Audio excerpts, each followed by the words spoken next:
Ladies and gentlemen, good afternoon and welcome. Welcome to the first in what promises to be a fascinating series of big thinking lectures here at Congress 2014. I am Pierre Normand. I am the Vice President of External Relations and Communications at the Canada Foundation for Innovation. And I must say it is a real pleasure to be here today. I want to start by thanking Brock University for hosting this year's Congress of the Humanities and Social Sciences, which, as you know, is always such an impressive and engaging meeting. The Canada Foundation for Innovation funds research infrastructure across all disciplines.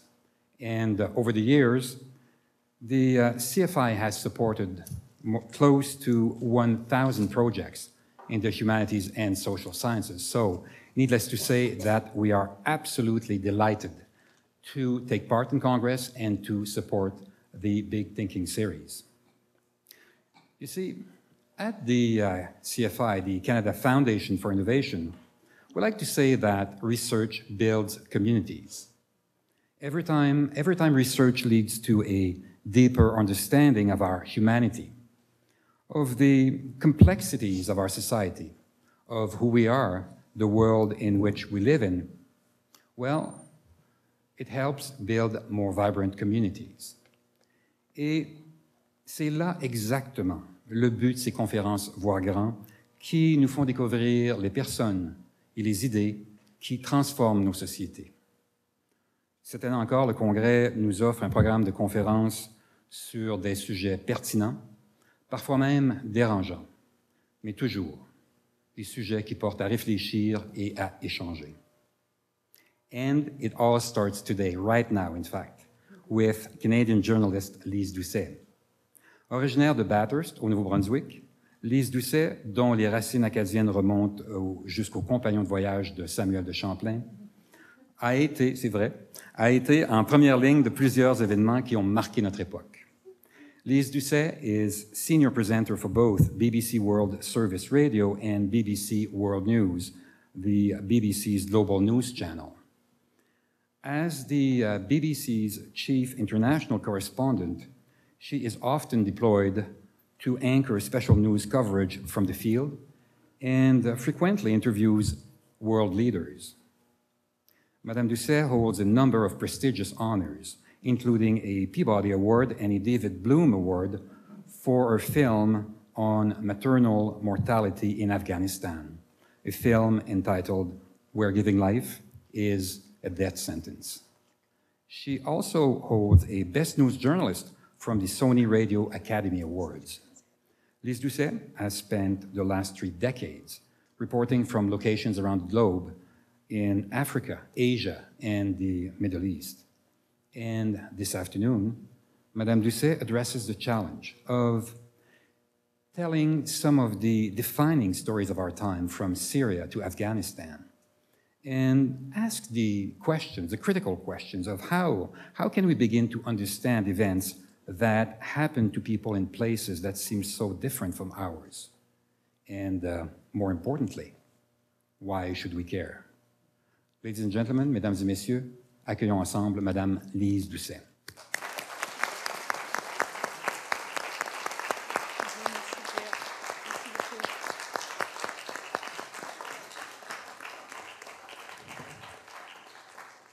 Merci beaucoup, Pierre. Merci.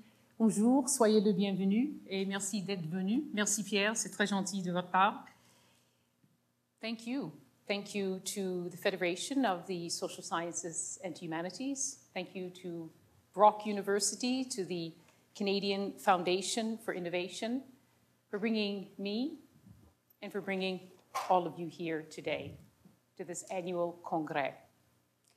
And since I'm home in Canada, and since we're en famille, let me share with you a little bit of my trepidation today. This morning, when I got up, very early this morning, because I'm on a clock on the other side of the world, I checked Twitter, as I normally do, for the news of the day.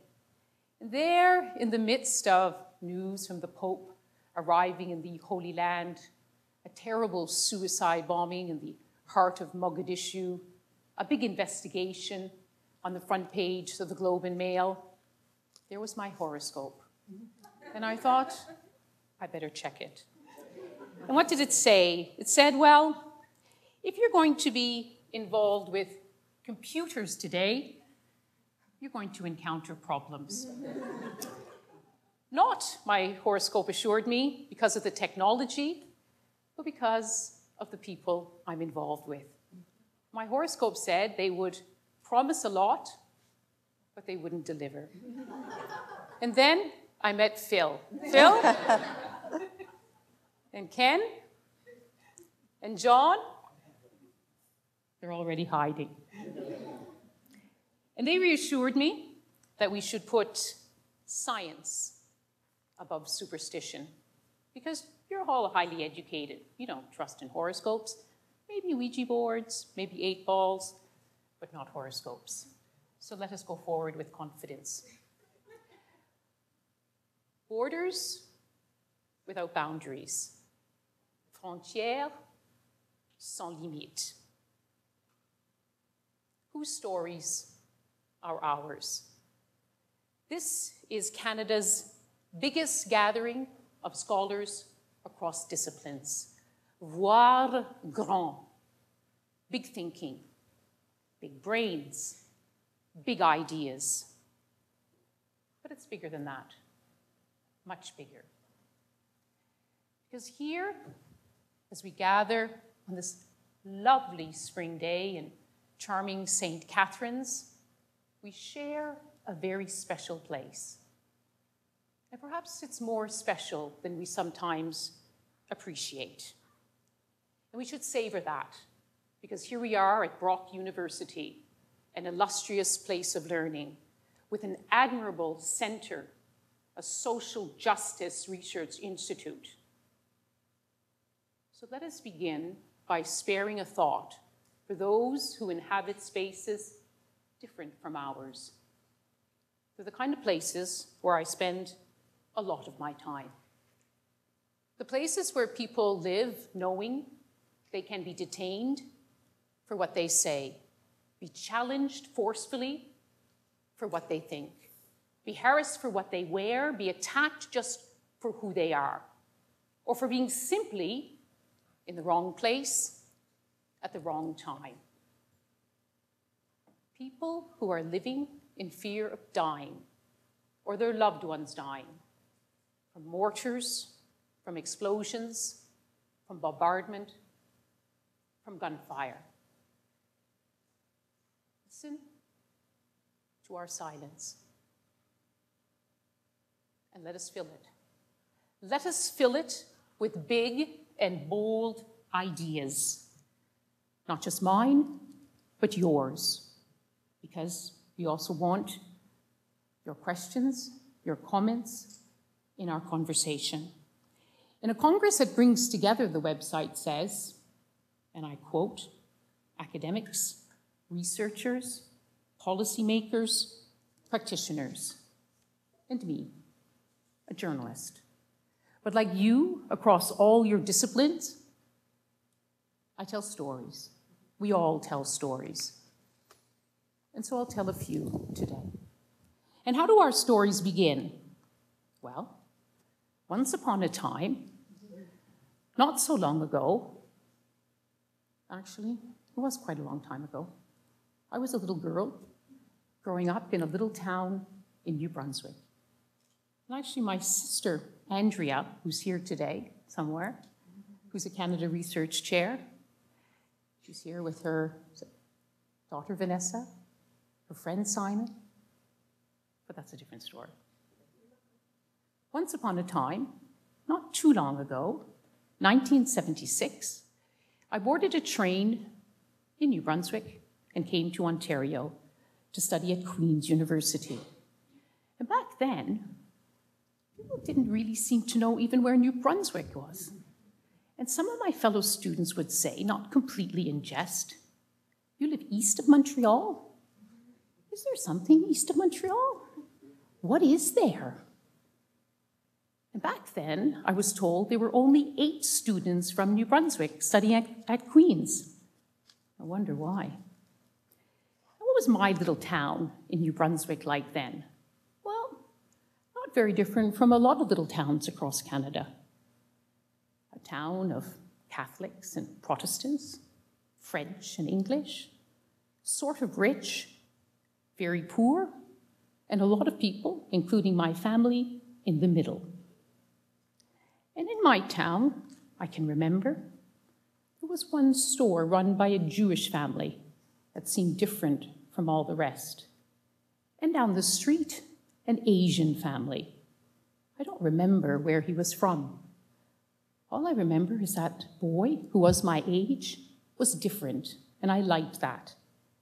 And at the place where our 2 streets met, we played in a big grass yard. And then suddenly, he was gone.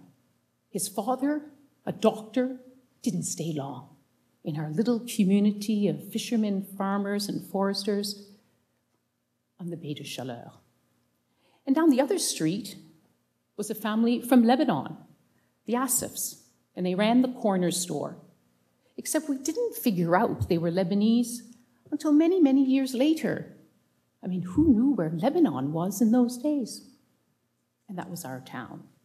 God-fearing, kind, hospitable. But a town in its own little world. And now the world comes to my little town. 5 years ago, when my father fell gravely ill, and we all went home to the local hospital, we found that the cardiologist was from Algeria, the blood specialist was from Pakistan, and the other doctor on my father's case was born in Uganda. That's my hometown now. It's probably like your hometown or your home city too. It's our country and it's our world. 3 decades ago, when I first started traveling around the world, some of my aunts used to say, "Why are you going to those countries?" In other words, why are you going to those countries that are so far away, so different from ours, and terribly so? And now, the people and places in the news aren't from some other place on the end of the world. There's people from these countries who live down our streets, who go to our schools, who teach at our universities. The threads of our lives are now woven together in so many ways. And every so often, when we least expect it, a thread surfaces and takes our breath away. And this is what happened to me 3 years ago. I was in Benghazi, in eastern Libya, in North Africa, during those momentous events that we called the Arab Spring, where people rose up to oust authoritarian rulers. And I should underline here, since we're at Brock, to fight for social justice. And at that time, I was in the main square of Benghazi, Tahrir Square, Liberation Square. And the courtyard, the courthouse on that square, had been transformed into a memorial wall, a wall of very personal pain of people being able to express their grief in public for the very first time. For the first time, Libyans were able to see and to speak in public about the loved ones they'd lost in 1976 in Abu Slim prison. 1,200 people killed on one day in a massacre at the country's most notorious prison.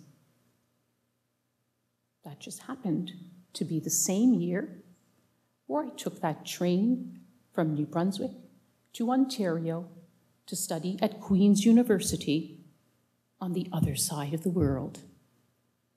I never heard about that massacre. Almost nobody did.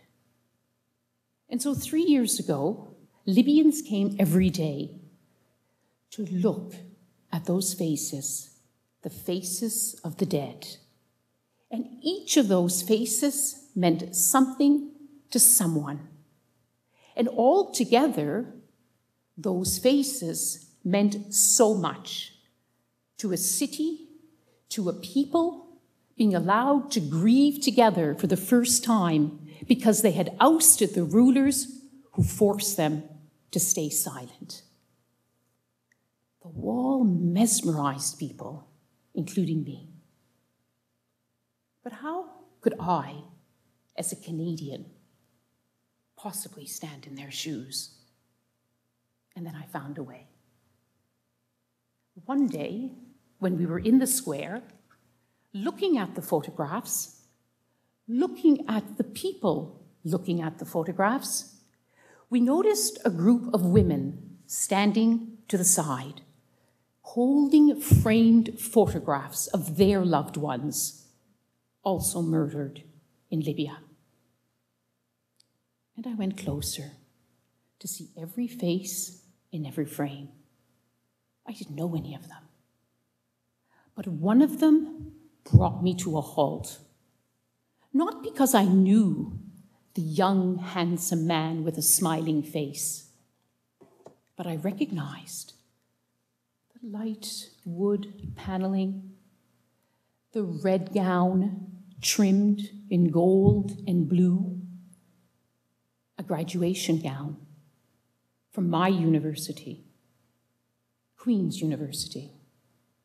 A young Libyan had come from our country to his with a degree in chemical engineering.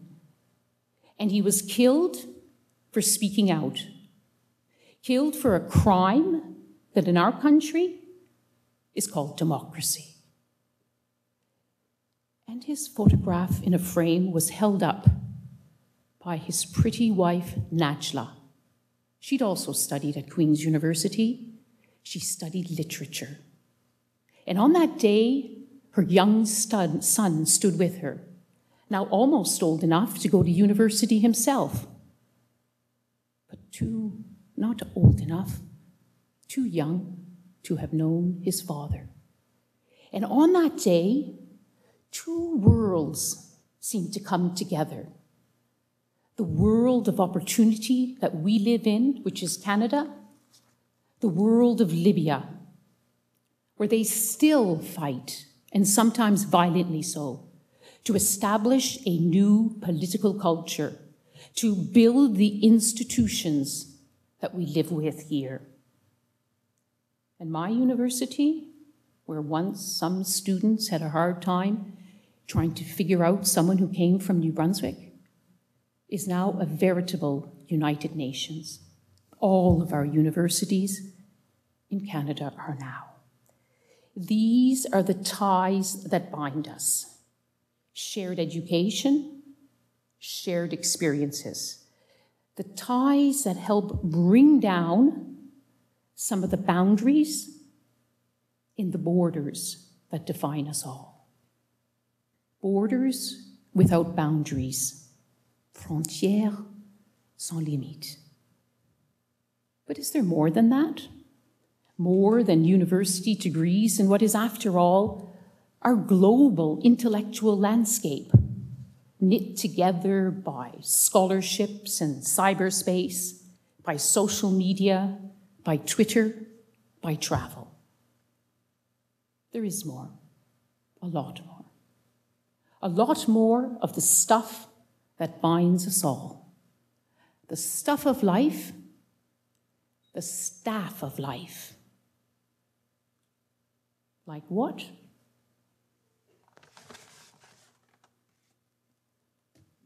Like bread. Bread.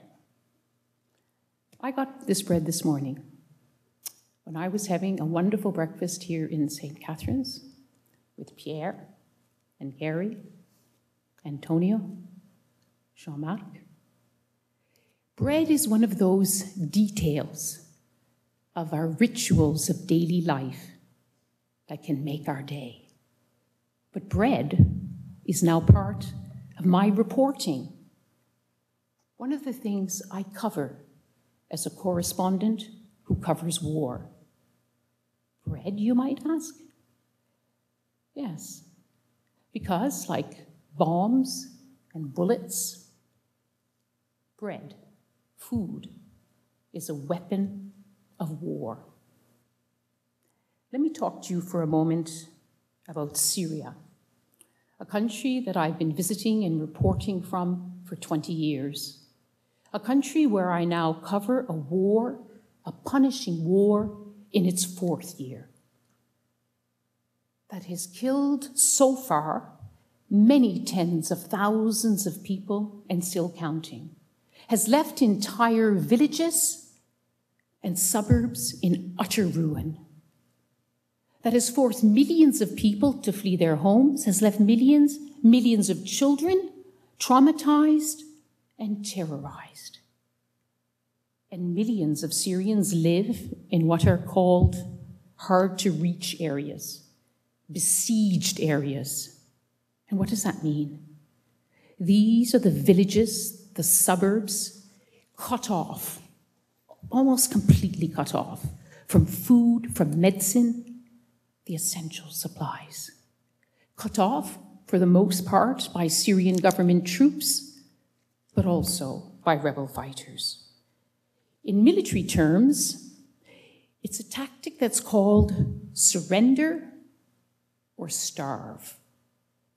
In human terms, terms that we can all understand, it means families, including the most innocent, the children, are going hungry.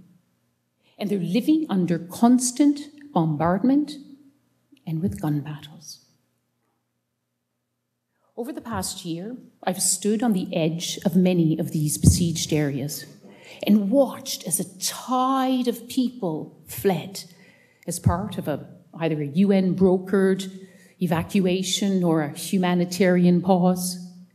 Watched the anxious, exhausted mothers, the men, the old, tired men on wheelchairs or hobbling on crutches, the children frightened, hungry, crying, and waiting for them, the aid workers from the UN, the Red Cross, other agencies, waiting with bottles of water, medical care, and bread. And one after another, I'd ask the women, what was it like? How did you survive? And what would they say? We had no bread. It's been 9 months without bread, said one woman in one area. In another, it was a year. And what did you eat? Grass. Local grass, herbs pulled from the ground, boiled with water, some rice, some spices. One little girl I met coming out of a besieged old city in the center of Syria, Baraha, she told me, with her haunted look and the wide eyes of a 9-year-old, people were eating cats, and her own cat was killed by a sniper, and a passerby picked it up from the street. A passerby, desperate for food. Those are the horrors of war, a war in our time. And a few months ago, after months of negotiation to get the permissions I need, my team was finally able to enter one of these besieged areas, Yarmouk, on the edge of Damascus. Decades ago, Yarmouk was a Palestinian camp for refugees fleeing Arab-Israeli wars. And through the decades, it became a thriving community. Palestinian refugees born and raised in Syria. A community so thriving that Damascenes would go to Yarmouk to shop, even at global brands like Zara, and they drink coffee at the great cafes until the early hours, until the war came, until the siege. I want for a moment just to take you away, take you from our special space here in St. Catherine's and take you to Yarmouk, a symbol of suffering.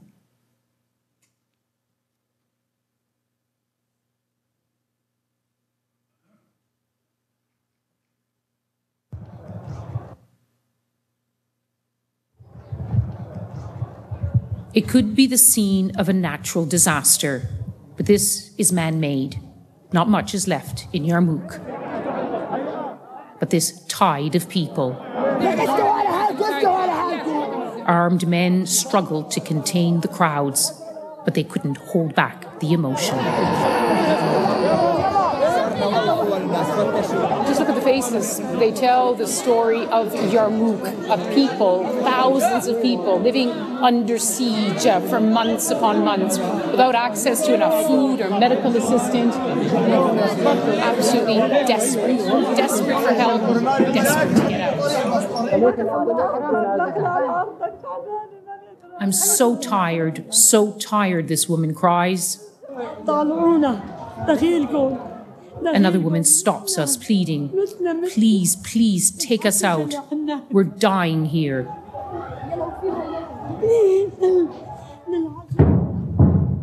And the shelling hasn't stopped. A fragile truce has allowed the UN to finally gain access, but it still has to tread carefully, negotiating between rebel fighters, government troops, and Palestinian factions.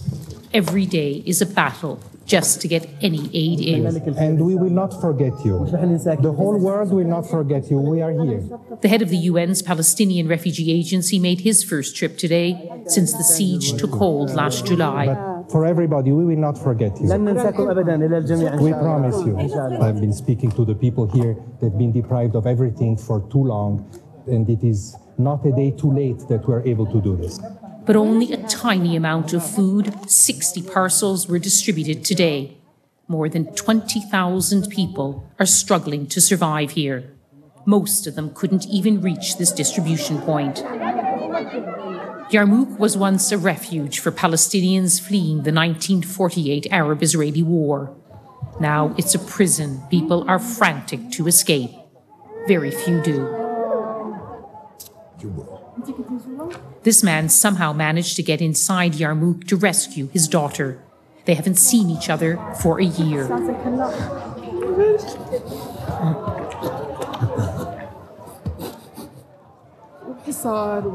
We've been living with hunger and humiliation, she tells me.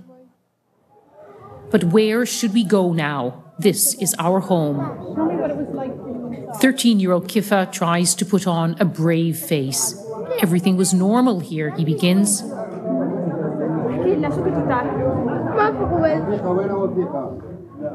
And then admits there was no bread. It was all too much. It's like that for everyone here. Lyse Doucet, BBC News, Yarmouk.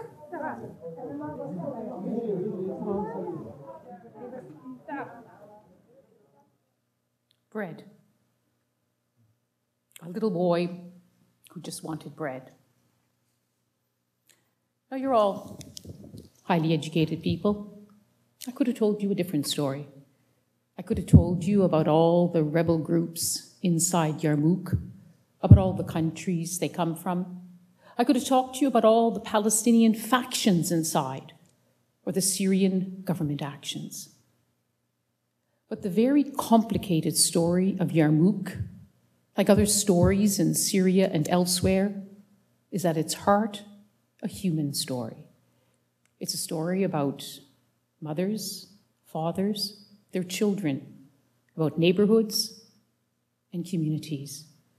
A story my own mother would care about, a story that should matter to us all. There are stories too. Because Syria's war isn't even really about Syria anymore. It's a proxy war in the region involving all of the major powers, including Iran and Saudi Arabia. It's a new Cold War, bringing in Moscow and Washington. It's a global jihad that draws in foreign fighters from almost every country on earth, including Canada.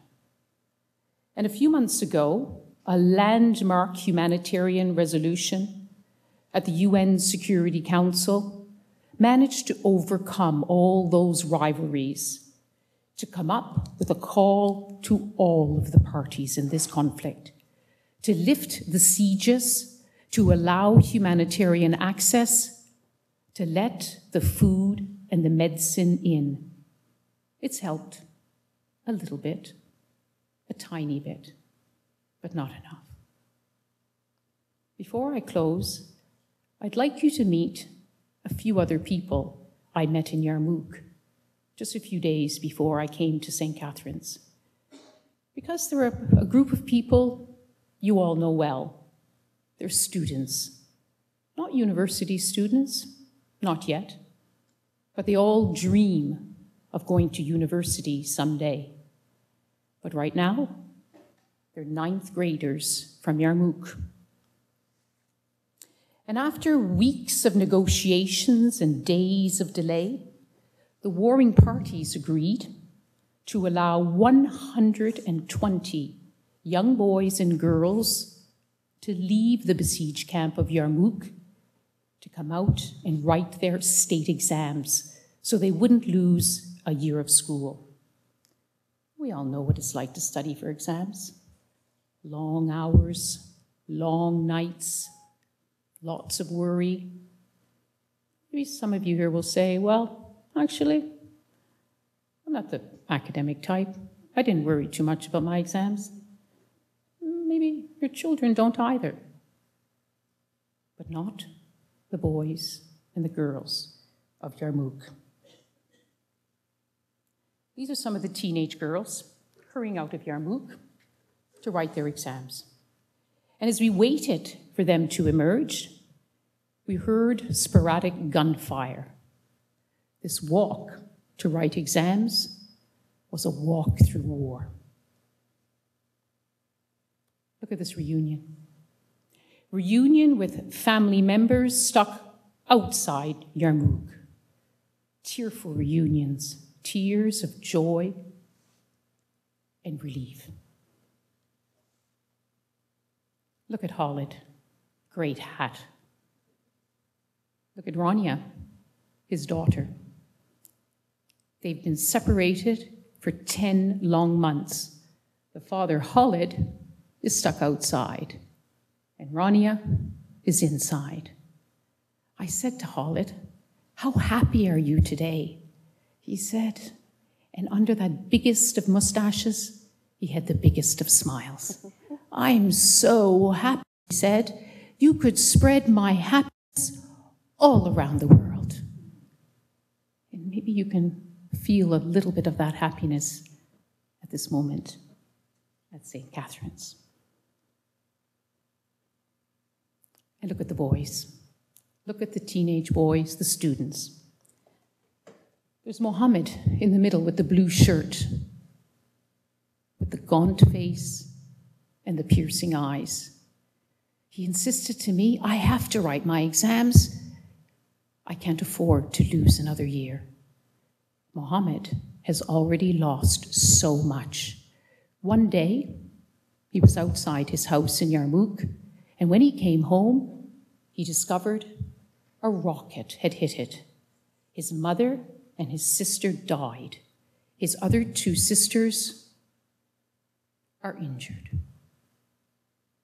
It's not a life, he said, but it's a life, thank God.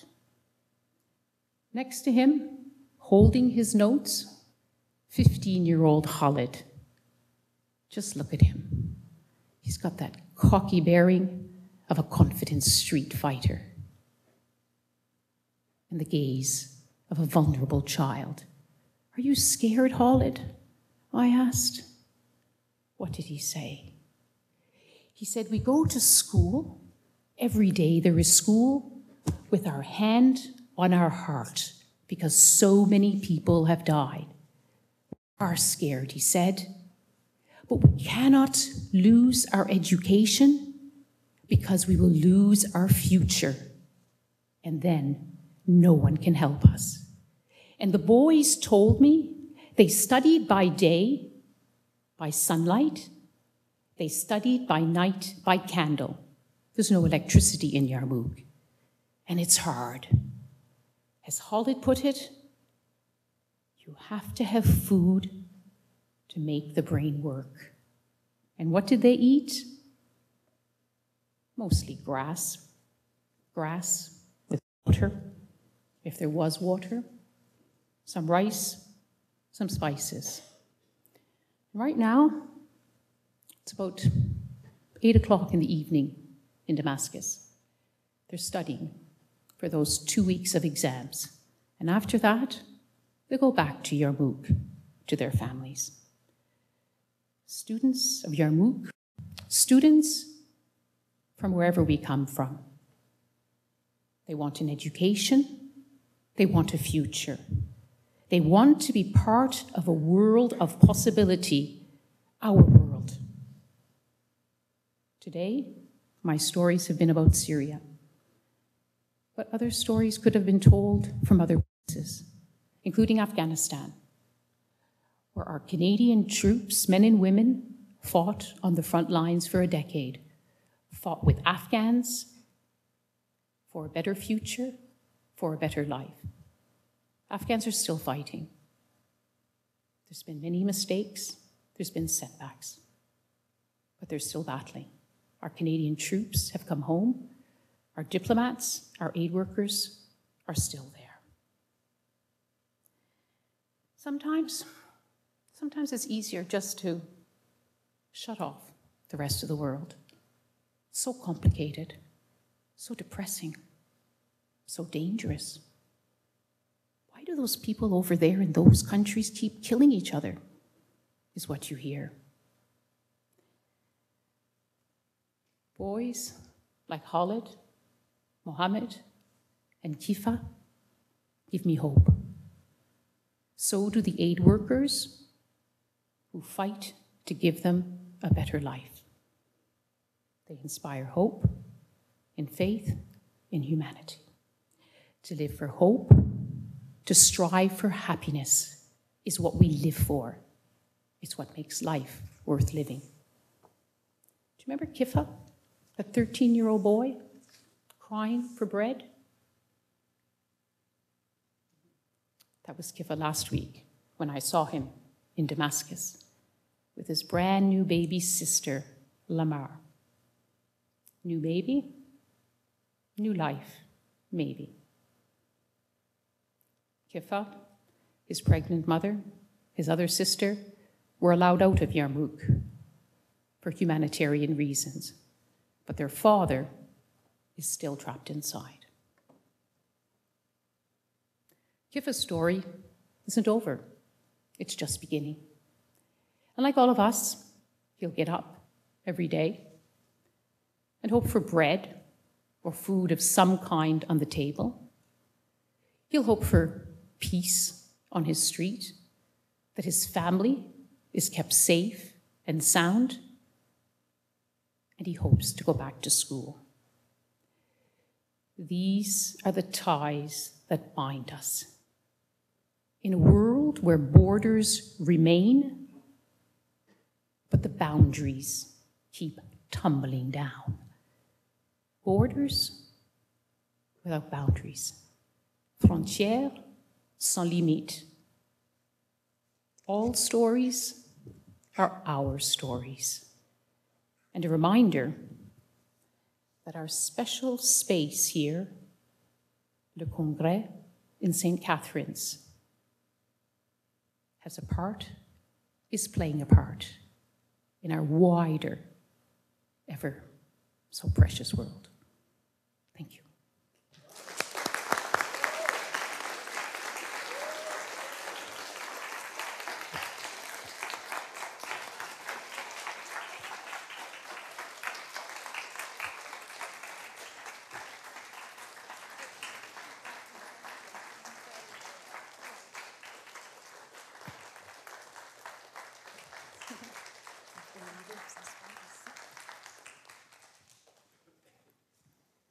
Thank you so much. Merci beaucoup. Je suis Antonia Maioni, présidente de la Fédération. Je voulais juste vous dire, avant qu'on commence la période de questions, this was one of the most, I think, riveting, if not the most riveting and eye-opening big lecture conferences that I've attended. I want to thank you very much for your humanity and for bringing your message to us this afternoon in St. Catharines. Thank you very, very much. On voulait commencer la période de questions par une question d'une étudiante de l'Université Brock. We're going to start with a question from a student here, a graduate student in popular culture and communications. Kate?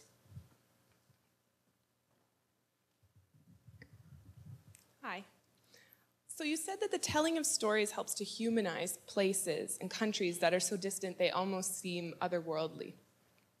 Stories function, as you say, in a way that weaves together the varied fibers of our lives. And I'm curious then, do you believe that social media like Twitter offer the necessary platforms to tell these stories, or tell these stories and offer the potential to turn that fabric into a tapestry of global democracy? Or does the nature of the technology itself limit the level of engagement and ultimately change? Thank you. I think everything helps. We live in a world today where, unlike decades ago, nobody can say, I didn't know that was happening. Really? Is that really going on? We all can open our computers, open our telephones, open our televisions, open our books, and we know what's happening. And Twitter is an extraordinary tool. I was a Twitter skeptic, but now Twitter is a big part of my life. You know, I don't read horoscopes all the time.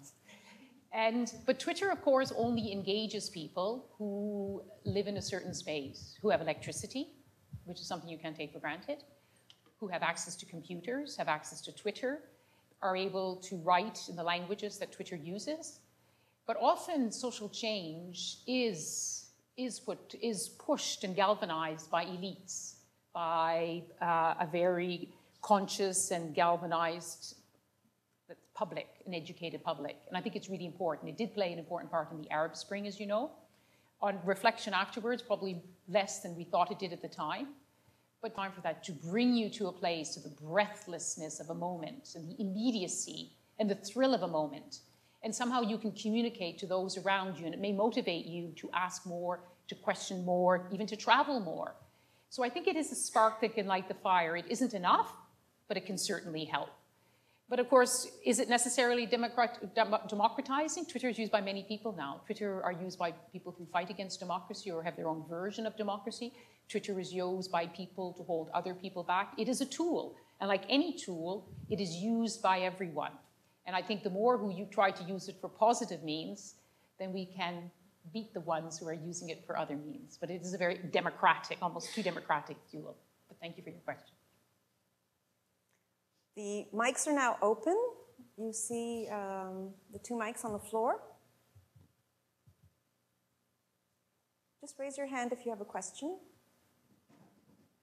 We'll bring the mic to you. We'll bring the mic to you. Thanks, Lyse. That was a lovely, engaging talk. When I first read your title, Whose Stories Are Ours, I interpreted it using an ethical frame. That as social scientists and humanities scholars, we tell stories of the social world, how it works, how it's organized and structured, who benefits, who doesn't, by drawing on the stories of other people who we call research participants. And when we construct our explanations, we have various strategies of foregrounding the stories upon which our stories are built. We can use quotations, we can use video, we can use all sorts of visual methods to try to foreground the constructed nature of our stories on the basis of other people's experiences. As a journalist, you don't have the same kinds of tools at your disposal. You tell stories in a different medium. So I'm wondering if you could reflect for us on the ways in which an ethical, or power-laden relationship between the story that you tell and the background of it being other people's lives, how you negotiate that ethics and those power relations as you construct and deliver your stories. Thank you. I'm very conscious of how our tasks as academics and journalists are exactly the same but completely different. And I often have discussions with my sister Andrea about it, about the different reaction time, about how we phrase our questions, how long we take to get the answers, what do we do with the answers, how much research do we do before we call it an answer. And I think for a journalist, if I've understood your question correctly, is that at every step there is possibly, we could call it an ethical, a political, a logistical question. Now in my case, I go to Syria. I need to get a visa to go to Syria. Do I feel it's a compromise? Is it unethical to ask for a visa from a government which has questions raised about the actions it takes against its own people? But of course it has a popular support in the country, else it wouldn't be there. And then of course I go to Yarmouk and I interview people like Kifa, who's a child. I think all along the way you have to be conscious of what you are doing and what is it that you are searching for, and are you going to put anyone at risk? And we're acutely aware of the dangers in the kind of investigations that we undertake. But I always say, though, that journalism, perhaps like academia, is defined by each individual asking certain kinds of questions. Someone could enter this hall today and they may decide to do a design article on the chairs, or they could do a fashion article on Antonia's beautiful orange jacket and its matching shirt, or they could decide to do an article on what I said today. We choose the reality that we see in any space and ask the questions to find the answers that we ourselves are looking for. And that in itself is an ethical choice. For example, now I'm involved in a documentary about children, because I believe, and my trips to Syria have confirmed to me that on every trip I make, I was always left thinking that the people who told me who showed the greatest acts of courage, the most compelling accounts, were the children. And so I wanted an account of this war which just came from the children. Now, other colleagues may not even notice the children. They're kind of there, they're cute, you take their picture, but you talk to the adults, or you just talk to the men with the guns. All of us are constructing a reality, and as a journalist, you have to present it immediately to the world. And the world can decide whether it wants to listen to it, watch it, read it, accept it, reject it, and then build on it or throw it away. And I think that is the process of building, of forming the knowledge that allows us to perhaps, and I hope, to better understand particular situations. I don't know whether that's answered your question, but that's how I would look at it as a journalist.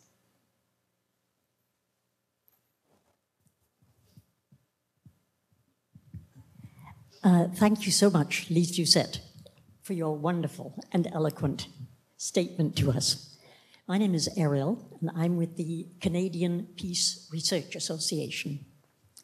Now, you probably well know that UNICEF has issued a wonderful pamphlet of which the title is A World Fit for Children. And it's my conviction, whoever I or any of us may be, when we think of the terrible and tragic situation throughout the world, that we should try to think of a child. I think you've brought that to our attention here. And I believe at this wonderful congress that's taking place here, we need to get our thoughts together, because what we're concerned with is humanity and social sciences. And I believe that research is not good for nothing, it's good for something. And that is, I believe, the future of all children. Perhaps you'd be kind enough to do a little comment on that. And I'd love to talk to you afterwards if possible. Thank you. Thank you very much. Thank you very much, and thank you very much for coming and for asking a question. I could answer your question in different ways. First of all, I should point out at this wonderful breakfast we had with fantastic bread, we were talking to Pierre about the Canadian Foundation for Innovation and how it really does try to ensure that it's no longer, as we say, the ivory tower, that there is a practical application of the research, that it goes in some way and in different ways to try to improve and to make its mark on the world in which we live today and to tackle some of the problems that are faced by our societies. Now, you talk about a world that's not fit for children. I mean, there are parts of the world which are not fit for humans. And Canada played a decisive role in what was an extraordinary and unprecedented agreement. We call it a norm. It was more like a consensus at the United Nations called responsibility to protect. And it was invoked in Libya, although for some people, like the Russians and the Chinese, it was abused because it was used not just to protect people in their view, but to bring down a regime. And it's invoked again in Syria, but by its absence. And people say, isn't this a case where we as nations should stand up and say we have a responsibility to protect these people coming under fire, not just as I've seen in Yarmouk, but in many other parts of Syria. But even humanitarian action, as you would know, is very political.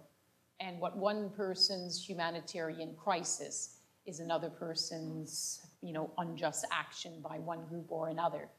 So it's been very difficult to get consensus in the United Nations Security Council about how to move forward, and not just in places like Syria, but in many other parts of the world. But I think you're absolutely right. When it comes to the most innocent of all, for the children, there should be ways of trying to protect them. Some of you may remember in the Second World War, the Kinder transport that took hundreds of children out of Nazi Germany and took them to Britain. And those children, I saw a remarkable film about them recently, how they all grew up in Britain, and had they not been taken out, they wouldn't be alive today. And someone once said to me, should we organize a Kinder transport for the children of Syria? And I said, well, they won't. The parents don't want them to go.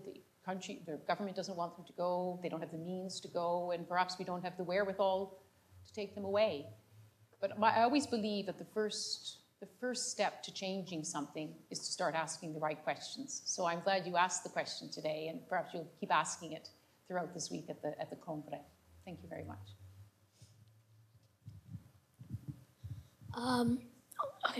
I'm Josh. I'm 11. I'm going to try to say this in the academic language and not the 11-year-old language. How old are you, Josh? 11. 11. You got a great start. I was wondering, like, you were talking about this brutal violence to the Syrians, and I was wondering to the soldiers in the Syrian government and the rebels who commit this violence, what do you think the logic behind this is? Is there some dehumanization that goes on in order to commit such violence? What do you think, Josh? Probably, yeah. I mean, you can't, racism, you can't be racist without dehumanizing someone. It's one of the saddest things, Josh, because I meet a lot of boys and girls your age, some of them older, some of them younger. And, boys like you should just really, how do you like spending your time? Do you play football? Do you play computer games? What do you do? Pretty much anything with a ball I suck at, but Rain can't run, but I like hanging out with my friends and reading and stuff. Yeah, see this. I sometimes say that when I am describing the war in Syria, I describe it as and I'll use a bit of or at least I'll use journalistic language. I'll talk about it as a civil war, sectarian war, a proxy war, a new Cold War. But it's also, and perhaps most importantly of all, it's a war on childhood. It's a war against childhood. Because millions of children aren't allowed to have what I hope many of us have had here today, and what you're having, Josh, and that is a normal childhood, where you're free to play, free to go to school, free to develop and to make your choices, and to move towards a better future. But the terrible thing is, Josh, that in Syria, and this is something which I find is the most shocking of all, is that sometimes the men, and there are women with guns too, but in Syria, it's mostly the men, for them achieving power, achieving what they think is the right way forward for their country, is so important that they're willing to do everything possible to do that. And that means depriving bread to Kifa and millions of other children like him. It means bombarding families. It means not distinguishing between the fighters and the innocent civilians. And that is one of the most terrible, terrible aspects of the wars that we fight today. And I've been looking back at the First World War, the Second World War, and they did terrible things then. But the wars of 2014, we all know what's happened. We can't say we didn't know till years out. We know it as it's happening in our time.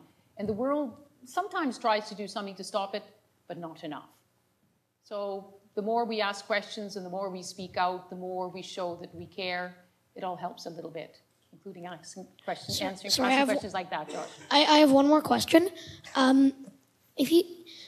So these children who have, like you were talking about that child, I forget his name, but the one who had his house bombed and family died. What do you think happens to these children as they grow up? How does this anger and hatred and sadness transfer into adulthood, and how does it affect actions and later on? Do the children who have violence against them become the violent party? That's a great question. In fact, maybe I should hire you. That's exactly the question. That's exactly the question that we're asking in our documentary, because we spent time over the past 6 months with one boy. His name is Jalal, and he's 13 years old, and he thinks his president, Bashar al-Assad, is the best thing ever.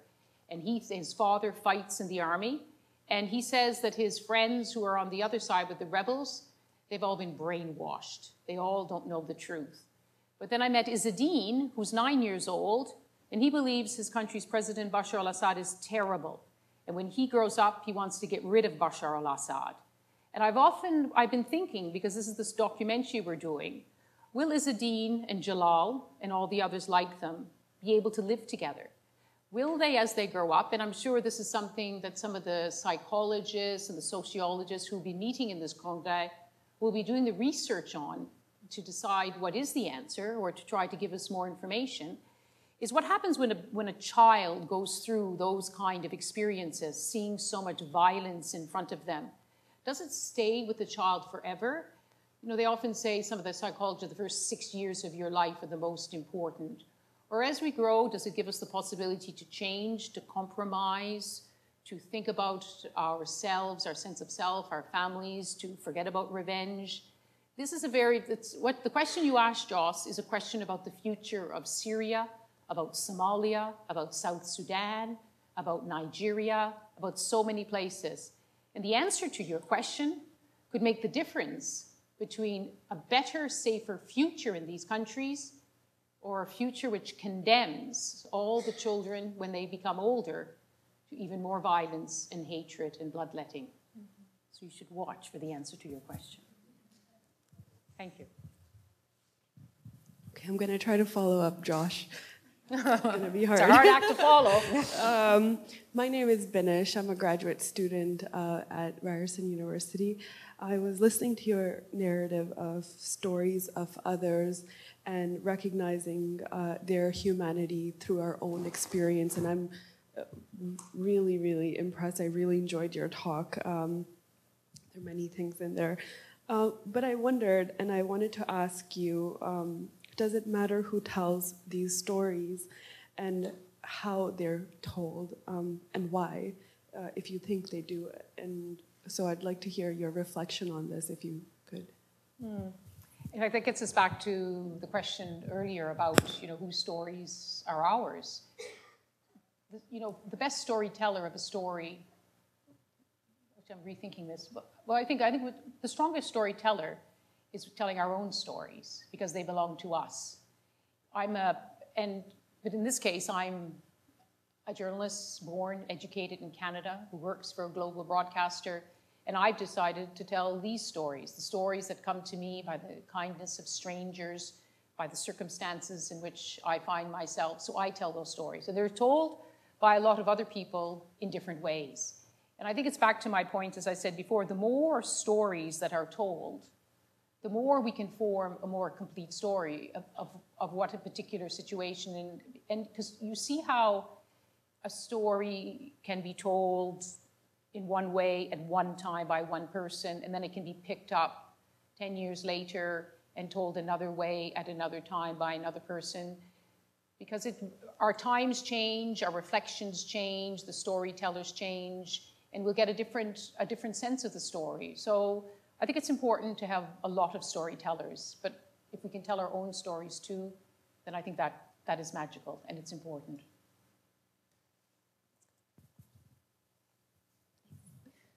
One of the really remarkable things about you is when I watch you at home on my television in my comfortable home in comfortable St. Catharines, is your humanity and how that comes through when you are reporting on an event or just walking the streets in various places around the world, especially most recently Syria. My question is a little more personal. How do you manage to sustain yourself and your humanity in the face of so much that is destructive and violent and horrifyingly sad? Thank you. Thank you for watching in comfortable St. Catharines. I'm sure St. Catharines has its challenges too. Sometimes people say, oh, Lyse, you're so brave. You're going to all those dangerous places. And whenever people say that to me, what image comes in my mind? I remember when I go to the border crossing between Lebanon and Syria, and I stand in line to get my passport stamped to go into this country where everyone will say, oh, you're so brave.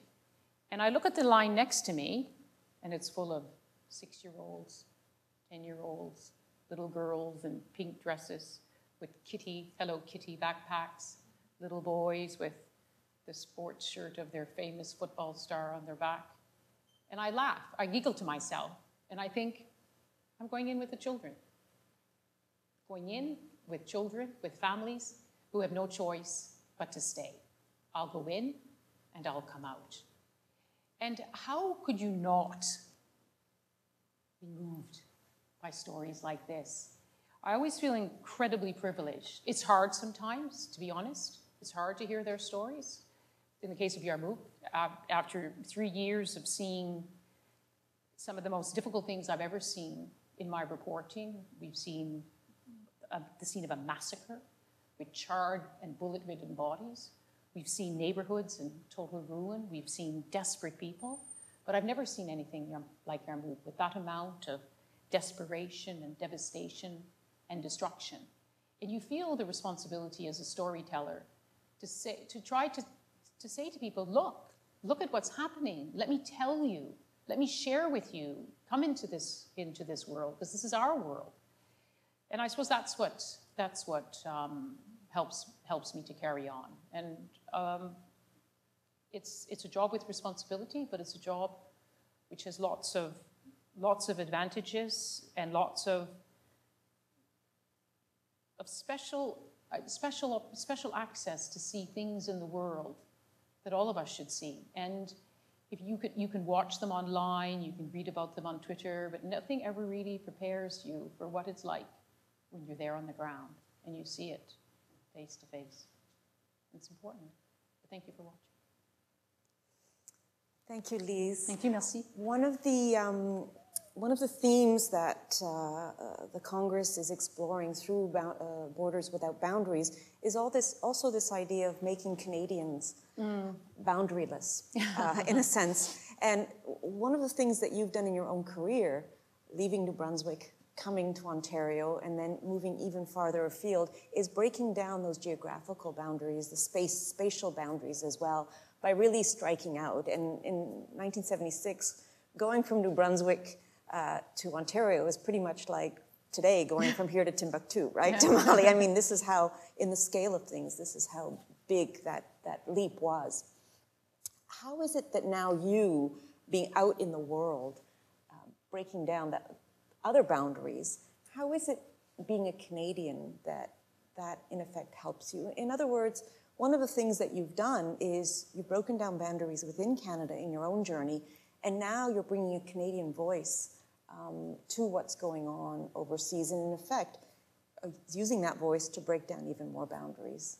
Could you comment on that? Do you see that as a role that you play? No. Well, I think everyone breaks down boundaries. Everyone, by getting up in the morning and going down the street, going to the other side of your city, going to the next province.